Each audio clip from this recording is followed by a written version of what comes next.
جی ناظرین، آپ نے BBC کا ایک پروگرام خبروں سے آگے تو سنا ہوگا وسعت اللہ خان کا. اب ہم آپ کو اپنے پروگرام جو پریمیم ایک سٹوریز اور نیوز کے حوالے سے ایک پیج ہے، تو اس کا پروگرام ہے خبروں کے پیچھے. اس پروگرام کے حوالے سے آج ہم آپ کے سامنے حاضر ہیں اور روزمرہ کی جو حالات ہیں، جو خبریں ہیں، تجزیے ہیں، تبصرے ہیں، ان کے حوالے سے اس میں ہم آپ کا بھی فیڈ بیک آپ سے بھی لیں گے کہ معاشرے کے اندر کیا ہو رہا ہے. اور موجودہ جو حالات جو پرنٹ میڈیا کے سامنے ہمارے سامنے آتے ہیں، گو کہ اخبار کا دور نہیں رہا، لوگ آج کل سوشل میڈیا کے اوپر زیادہ اپنا ٹائم فوکس کرتے ہیں، تو ہم نے بھی یہ سوچا کہ کیوں نہ اس پرنٹ میڈیا کو سوشل میڈیا کے اوپر کنورٹ کر کے آپ کے سامنے پہنچائیں. تو اس کے اوپر ہم آپ کے سامنے روزانہ اپ ٹو ڈیٹ مطالعہ پیش کیا کریں گے. ہم امید کرتے ہیں کہ آپ اس میں ہمارے پروگرام کو سنیں گے، اس کے اوپر اپنے کمنٹس بھی پیش کریں گے، اپنا تجزیہ بھی پیش کریں گے، اور اگر کوئی آپ کی طرف سے مفید مشورہ ہے تو ضرور ہم اس کو اپنی طرف سے اہمیت بھی دیں گے.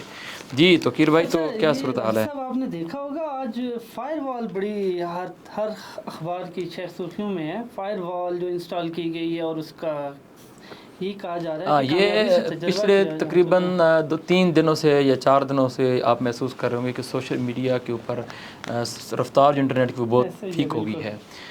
اس میں 4 بڑی کمپنیوں کے اوپر اصل میں یہ جو سیکورٹی پوائنٹ آف ویو سے کیا جا رہا ہے، اوور آل سوسائٹی پاکستان کے اندر جس کی صورتحال بن گئی ہے، سیکورٹی ادارے ڈر رہے ہیں.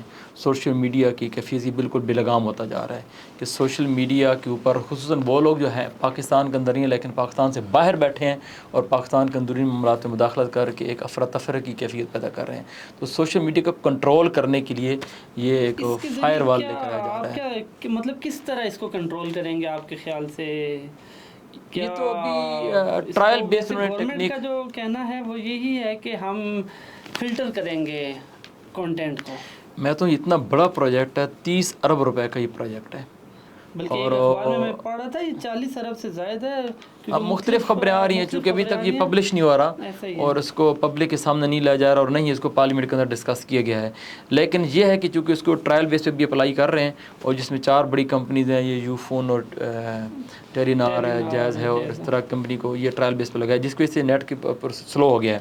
اور یہ کنٹرول کرنا چاہتے ہیں کہ ظاہری بات ہے کہ جو کوئی ایسی بات جو پاکستان کے اداروں کے خلاف ہو اس کو فلٹر کیا جائے اور جو سوشل معاشرے کے ویسے والوں جو اداروں کے حوالے سے کوئی مسئلہ نہ ہو تو اس کو چلانے دیں گے. اچھا، یہ وہ والا قانون جو قانون سازی ہوئی تھی کچھ چند دن پہلے جو واٹس ایپ کال ریکارڈنگز والا، کیا یہ بھی اسی میں شامل ہے؟ یہ سمجھے کہ وہ قانونی طور پر انہوں نے پہلے ایک جواز پیش کیا، اب اس کو عملی جامع بنانے کے لیے ایک ٹول کے طور پر لایا جا رہا ہے.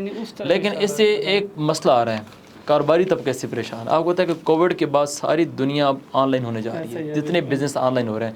جب آپ انٹرنیٹ کو کنٹرول کریں گے، اس کی سپیڈ جب سلو ہو جائے گی، یہ فلٹر کریں گے، تو ظاہری بات وہ کاروباری طبقہ جو آن لائن جو کاروبار کر رہا ہے اس کو خدشہ محسوس ہو رہا ہے، اپنی چیزوں کا ایک گھٹن کا ماحول محسوس ہو رہا ہے.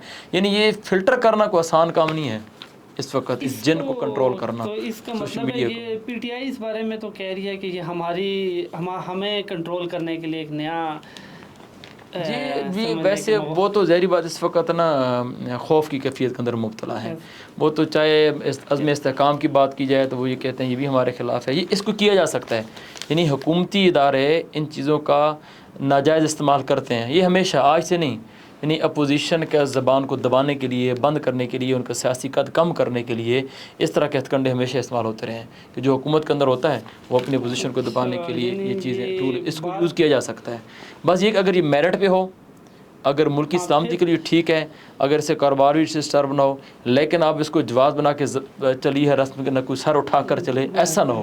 اس سے پھر کیا ہوگا، بغاوت پیدا ہو جائے گی. یعنی ابھی وہ لوگ جو سوشل میڈیا کے اوپر اپنی بھڑاس باہر نکال رہے ہیں، کل وہ فزیکلی باہر نکل آئیں گے. ایسے ہی جب پہلے سگنل بند کیے جاتے تھے تو مختلف رائے آتی تھی عوام کی طرف سے، پھر عوام جس مشکل کیفیت سے گزرتی تھی تو وہ اس سے تو مزید مشکلات پیدا بالکل یہ ہو سکتی ہے. یہ کافی اس کا جو ہے نا خدشہ لاحق ہے. اچھا، یہ پی ٹی آئی پر پابندی والا معاملہ بڑے دنوں سے ڈسکس ہو رہا ہے مختلف جگہوں پہ. اچھا، یہ ویسے یعنی کہ ممکن نہیں ہے، اور نون لیگ کے اپنے حلقوں کے اندر بھی اس کے اوپر یکسوئی نہیں پائی جاتی، اور ان کے جو سیاسی اتحادی ہیں وہ بھی ان کو اس پہ مشورہ نہیں دے رہے. پاکستان میں اس تاریخ پہلے بھی کئی بار پابندیاں لگ چکی ہیں. جماعت اسلامی کے اوپر ایوب خان دور کے اندر پابندی لگائی گئی تھی. ایون کہ نون لیگ کے اپنے اوپر پابندی لگی رہی ہے اور ان اخباروں کے اوپر پابندی لگی رہی ہے، اور یہ پابندیوں سے کچھ نہیں ہونا. اور میرے خیال میں ان کو یہ بھی امید ہے کہ اگر ہم نے پابندی لگا بھی دی تو شاید اس کا نیگیٹو رزلٹ آئے پبلک کے اندر، اور اتنا ہی وہ یعنی مظلوم ہوتا جا رہا ہے عمران خان. یہ جس قدر پابندیاں لگاتے جا رہے ہیں تو اس سے میرے خیال میں پاپولیرٹی بڑھتی جا رہی ہے. اور پی ٹی آئی نے تو اپنے دور میں ٹی ایل پی پہ بھی پابندی لگائی تھی اور کچھ چند دن کے بعد واپس اب دیکھ رہے ہو پھر الیکشن انہوں نے الیکشن بھی لڑا پورے ملک کے اندر اور اب پھر فیض آباد میں آئی ہوئی ہیں. تو ایک تو نا یہ اس طرح کے ہتھ کنڈوں سے عوام کا اداروں کے اوپر سے اعتماد اٹھ جاتا ہے. کل یہ جس کے اوپر پابندی لگانی بھی چاہیے نا یہ لگانا چاہیں گے تو لوگ اس کے اوپر بھی ٹرسٹ نہیں کریں گے. لوگ کہیں گے ان کے کوئی سیاسی مفادات ہیں. اس کے علاوہ بھی ان کو یہ ڈر ہے کہ اگر ہم نے پابندی لگا بھی دی تو شاید عدلیہ اس کو ریجیکٹ کر دے. نہیں تو یہ جو ان کا تو بیانیہ یہ ہے کہ قانونی طور پہ ہمارے پاس موجود ہے مواد جس کے ذریعے یہ نا ویسے ان کے وزیر قانون کا سیاسی بیان تھا لیکن کل جب وفاقی کابینہ کے اجلاس ہوا وزیر اعظم کے زیر نگرانی اس کے اندر اس طرح کی کوئی بات باقاعدہ طور پر ڈسکس ہی نہیں کی گئی. یعنی پیپل پارٹی کی جو رائے ہے وہ اس سے مختلف ہے. پارٹی نے کہا کہ ہمیں آپ اعتماد میں لیے بغیر اس حوالے سے کوئی بات نہیں کریں گے. تو سیاسی جو ان کا اپنا اتحاد ہے نا اس کے اندر بھی یکسوئی نہیں پائی جا رہی اور ایون پارٹی کے اپنے اندر بھی یہ صرف ایک سیاسی دباؤ ڈالنے کے لیے کارکنان کو پریشرائز کرنے کے لیے یہ کہا جا رہا ہے کہ ہم پابندی لگا دیں گے ہمارے پاس بہت سارا مواد موجود ہے. یہ جس بات کو بنیاد بنا رہے ہیں کہ عمران خان نے یہ اعتراف کی ہے انہوں نے کہا ہے کہ ہاں میں نے کہا تھا کہ جی ایچ کیو کے بعد مظاہرات ہیں لیکن اس میں سے یہ نتائج اخذ کر رہے ہیں کہ کیا انہوں نے یہ کہا تھا کہ آپ حملہ کر دیں آپ توڑ پھوڑ کر دیں.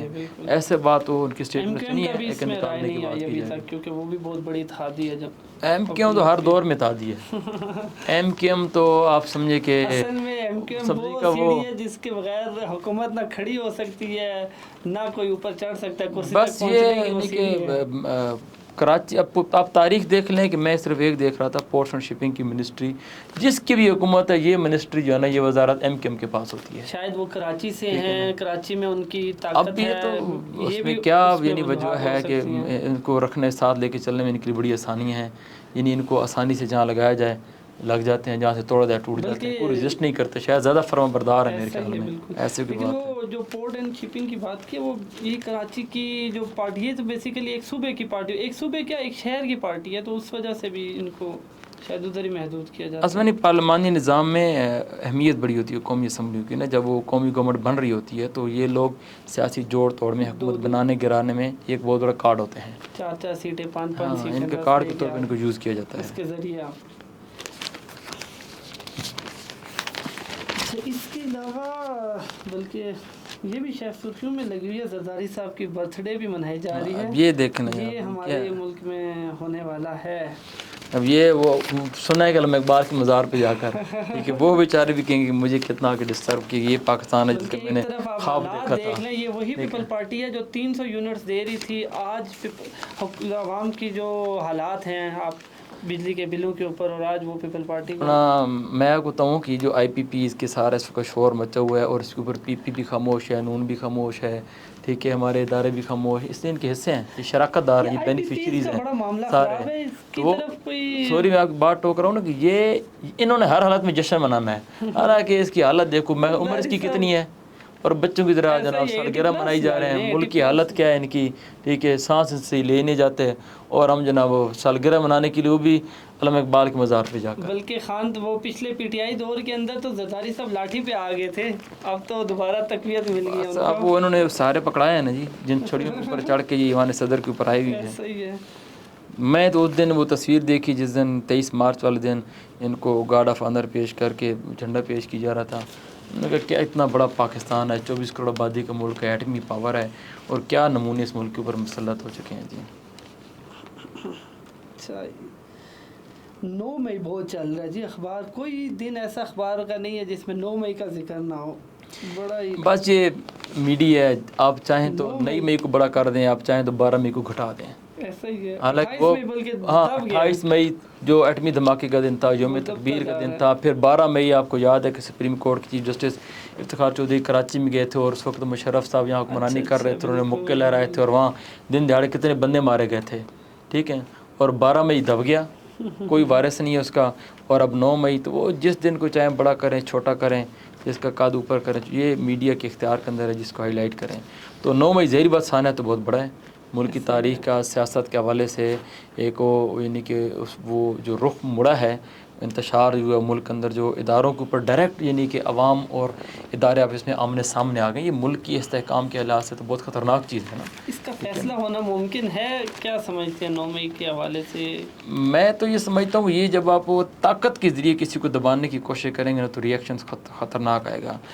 میں تو اگر عمران خان 5 سال پورے رہ جاتا نا یہ ایکسپوز ہو جاتا، صحیح ہے، اور اس ہمیشہ نے کوئی پرفارم نہیں ایسا ہی کرتا، کیوں اور ہوتا ہے 3.5 سال جو ان کے تھے یہ بیسٹ مینجمنٹ ورسٹ مینجمنٹ کر بالکل، وہ کووڈ کی وجہ سے وہ تھوڑا پاکستان اگر یہ 5 سال پورے کرتے نا یہ سیاسی شہید بھی نہ کہلاتے کسی والے سے بھی۔ ابھی تو ویسے سیاسی شہید اب تو جب ان کی حکومت کو گرا کے اور پھر ان کی پابندی لگا کے آپ نے دیکھا اتنی ہمدردیاں ہیں کہ ان کو کسی کو بینگن، کسی کو توا، کسی کو استری، کسی کو 2 جوتے کیا نشان دیا گیا، لیکن پھر بھی ووٹ تو آیا نا، ہمدردی آئی۔ تو یہ آپ کہیں کہ جبرن دبا کے 9 مئی کو بنا کے ہم دبا دیں گے، اس سے تو اور ہمدردیاں پیدا ہوں گی۔ میں کہتا ہوں کسی کو گندا کرنا ہے اس کو ذمہ داری لیں، وہ پرفارم نہیں کر پائے گا۔ 9 مئی کے بعد بنو کا واقعہ بھی بڑا ڈسکس ہو رہا ہے، لیکن بس یہ ساری نفرتیں ہیں نا، تو یہ نفرتیں خطرناک ہیں، تو اس حد تک نفرتوں کا بڑھ جانا کہ لوگ کہیں کہ ہم آپ کے ساتھ رہنا بھی نہیں چاہتے۔ اچھا، ایک اور خبر بھی چل رہی ہے کہ یہ امریکہ اور اسرائیل اور عرب امارات نے جو مل کے ایک اجلاس کیا فلسطین معاملے پہ، غزہ کے معاملے پہ، اس میں چائنا کا بھی کردار ہے لیکن وہ کہیں نظر نہیں آ رہا، بلکہ اس کی طرف۔ اچھا، یہ جو 3 ہے ٹرائیکا جو بنی ہے، امریکہ، اسرائیل اور عرب امارات ہے، انہوں نے خفیہ اجلاس کچھ دن پہلے کیا تھا، کافی ٹائم اس کو ہو گیا ہے۔ یہ اب جا کے ایک امریکن نیوز ایجنسی ہے اس نے جا کر اس کا انکشاف کیا ہے، اور اس کے اندر ایک یہ چیز بھی تھی کہ ہم وہ جو اس کا ہے نا اسٹار لنک کا انٹرنیٹ ایکسیس ہے، وہ غزہ میں جو میڈیکل فیلڈ ہے اس کے اندر بھی امریکہ اور اسرائیل اور ان کی رضامندی کے ساتھ اس کی ایکسیس دی گئی ہے، لیکن ان کا کوئی پازیٹیو کردار نہیں۔ یہ تو سارے باتوں یہ تو حصہ بکھرے کرنے والے ہیں، فلسطین کے ساتھ یہ مخلص نہیں ہے تینوں، یہ ایک ہی۔ البتہ چین کا جو کردار بہت اچھے پوری صورتحال کے سامنے آیا ہے، چین نے بجائے کہ یہ رول امت مسلمہ کو پلے کرنا چاہیے تھا، کسی بڑے اسلامی ملک کو، مصر کو، ترکی کو، سعودی عرب کو، پاکستان کو رول پلے کرنا، لیکن اس وقت امت مسلمہ نے ایک یعنی کہ انتہائی مایوس کن صورتحال اختیار کی۔ چائنا نے یہ کیا ہے کہ یہ جو 2 بڑے گروپ ہیں نا، حماس اور الفتح، حماس رول کر رہا تھا غزہ کے اوپر 2006 سے، اور الفتح جو ہے وہ مغربی کنارہ جسے کہا جاتا ہے وہاں پر۔ فلسطین کا تو دنیا کے اوپر کوئی نقشہ ہی نہیں ہے نا، نہیں مغربی کنارہ، مغربی۔ تو حماس نے اور الفتح کے درمیان صلح ہوئی ہے، اور یہ کہا گیا کہ اب یہ جنگ بندی ہو تو اس کے اوپر پھر غزہ کے اوپر دوبارہ جو اثر نو کوئی قانون سازی کی جائے یا کوئی ایک روڈ میپ تیار کی جائے، تو اس کے اوپر دونوں نے اتفاق کیا آپس میں۔ یہ ایک خوش آئند خبر ہے کہ 2 بڑے گروپوں کے درمیان صلح ہوئی ہے، اور دونوں غزہ کے اوپر حالات کو ٹھیک کرنے کے والے سے تیار ہوں گے آپس میں مل بیٹھنے کے۔ بلکہ بائیڈن صاحب کی حکومت کے بعد اب دوبارہ وہ تو صدارتی امیدوار کے طور پہ نظر نہیں آ رہے کہ یہ والا معاملہ بھی تو نہیں ہے ان کا۔ اچھا، امریکہ سے امیدیں نہیں لگانی چاہیے کہ جو بائیڈن آئے گا یا ٹرمپ، جو بائیڈن تو ہے کہ ٹرمپ آئے گا تو شاید ہمارے لیے خوش آئند ہوگا۔ میرے خیال میں یہ دونوں اسرائیل کے ساتھ مخلص ہے، اور دونوں ایک دوسرے کو یہ کمپٹیشن ہے، ایک کہتا ہے میں زیادہ مخلص ہوں، دوسرا کہتا ہے میں زیادہ مخلص ہوں۔ فلسطین کے ساتھ یہ دونوں مخلص نہیں ہیں، سنسیئر نہیں ہیں، ہمیں ان سے کوئی توقعات نہیں رکھنی چاہیے۔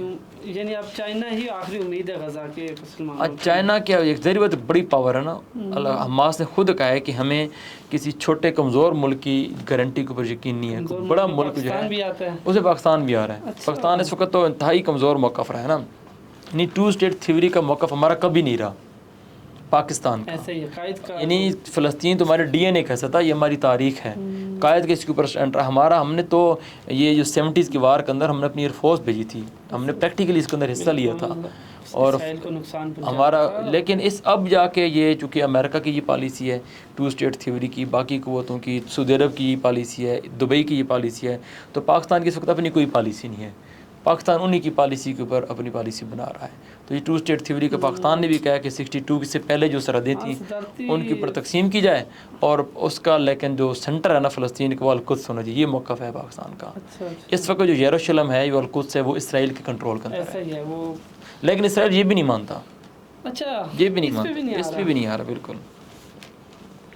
اس کے علاوہ آپ کے خیال سے کون سی آج کل ایشو چل رہا ہے عوام کی بجلی کا بل جی آج طرف ایشو چل رہا ہے بجلی؟ یہ میرے اور آپ کے لیے، گورنمنٹ کے لیے ایشو نہیں ہے یہ، گورنمنٹ کے لیے مراد اتنی ہیں، فری یونٹس اس قدر زیادہ ہیں، فری فیول اس قدر زیادہ ہے، یہ میرے آپ کے لیے آج کی یہ خبر ہے۔ لیکن اصل میں یہ خبر بھی ہے نا، آئی ایم ایف نے کہا کہ اگر آپ آئی ایم ایف کا ایجنڈا امپلیمنٹ نہیں کریں گے تو آئی ایم ایف کا پروگرام آپ کے لیے کمپلیٹ نہیں ہوگا۔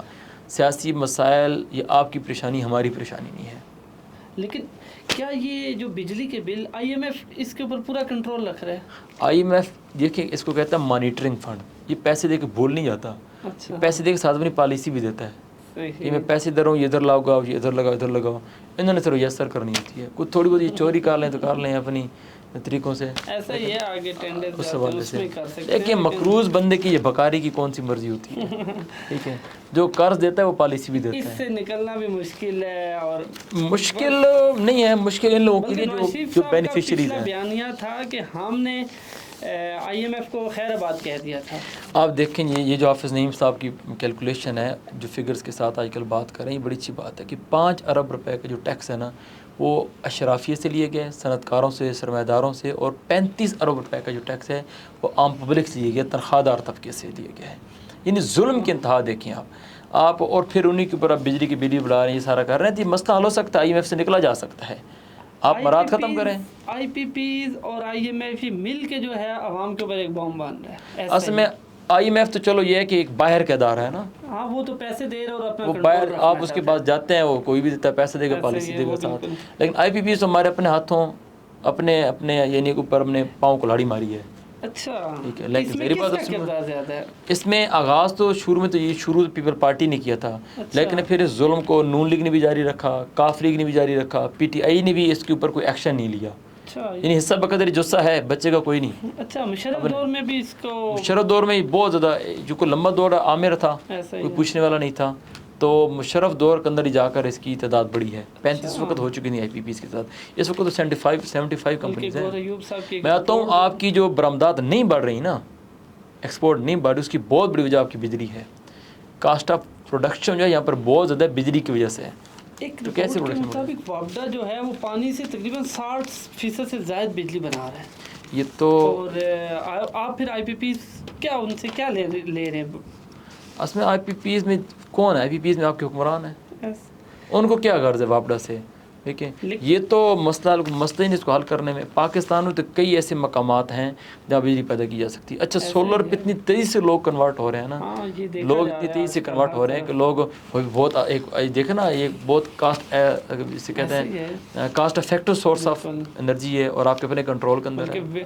ہمارے پاس یہ بھی آپشن موجود ہے, ونڈ انرجی کے ذریعے بھی ہمارے پاس ڈیم ایسے بھی پڑے ہوئے ہیں ابھی تک جہاں پہ بجلی گھر بن سکتے ہیں. لیکن وابڈا کو کنٹرول دینا چاہیے. IPP سے اگر نکل جائیں تو بھائی پاکستان وہ ملک ہے جس میں بجلی پیدا کرنے کے سارے ذرائع موجود ہیں. کوئلہ ہم نے دیکھا, ہم نے سارے ذرائع موجود ہیں جی, پانی سے اور اس سے ہوا سے, اس کے علاوہ کوئلے سے, سولر سے, اور ونڈ انرجی, جتنے اب ذرائع ہیں یہاں پائے جاتے ہیں. چند دن پہلے میں نے ایک خبر پڑھی تھی, میری نظروں سے گزری تھی, کہ چائنا کے اندر انہوں نے تقریباً 100 کلومیٹر کے لیے ٹرین کا ٹریک بچھایا کوئلہ لے کے جانے کے لیے, بجلی پیدا کرنے کے لیے. اور ہمارا ابھی کوئلہ کھوتیوں سے نکال رہے ہیں. یہ خود آپ چلے جائیں, یہ میں تو گیا ہوں جی کوئل مائنز کے اندر, یہاں اگر آپ جائیں جہلم کی طرف نا, جہاں پر یہ سالٹ رینج ہے ساری, آپ ابھی بھی جائیں.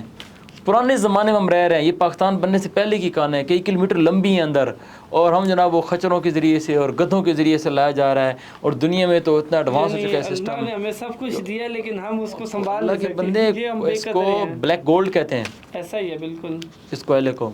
اور یہ تو زمین کی پاتال بھری پڑی ہے اس دھرتی کے اوپر, یہ بوجھ حکمران بنے بیٹھے ہیں. یہ اشرافیہ اور یہ جو مسلط ہیں, یہ عوام کے منتخب کردہ نہیں ہے, یہ مسلط لوگ ہیں جو ان وسائل کے اوپر قابض ہو کے بیٹھے ہیں. یعنی ایک ایسا لیڈر پاکستان کو چاہیے جس کے بعد معاملات سیدھے ہو سکتے ہیں. یعنی یہ وہ معاملات ہیں جو بڑے خراب نہیں ہوئے, ان کو صرف سیدھا کرنا ہے. سیریس مطلب کہ سیریس نہیں ہو رہے نا, ایسا ہی ہے. اصل میں وہ ایک تو یہ ہے کہ ہمارا جو پولیٹیکل سسٹم جب تک فیئر نہیں ہوتا نا, بالکل فیئر ہو, مداخلت ہوتی ہے پوری دنیا میں ہوتی ہے سیکورٹی ادارے, ایسے نہیں ہے کہ مداخلت کے بغیر, لیکن اچھی مداخلت ہو نا. جب آپ کو پتہ ہے کہ ایک بندے کی ہسٹری پوری کرپٹ ہے, ملک دشمنی پر شامل ہے, پھر بھی آپ اس کے حوالے کرتے ہیں, پھر عوام میں نفرتیں آتی ہیں. آپ لائیں اچھے لوگوں کو لے کر آئیں, اگر عوام اس کو نہیں بھی منتخب کر رہی نا, پھر بھی آپ, لیکن ایسا نہ کریں نا ایک بندے کو 100 ووٹ پڑے آپ اس کو 10,000 بنا دیں. نئے چہرے آنے چاہیے کم سے کم. نہیں میں کہتا ہوں کہ قابل لوگ قابل ہیں تو ان کو, اب دیکھیں قابل نہیں ہے نا تو 35 سال سے ہیں, اگر قابل ہوتے تو ٹھیک ہے, ہمیں منظور ہو جاتے. یعنی یہ انہوں نے اس ملک کے اندر ایک ایسا ہاسپٹل نہیں بنا سکے جہاں یہ اپنے علاج کریں. صحیح ہے. ان کے بچے ہمارے سرکاری اداروں میں پڑھتے نہیں ہیں,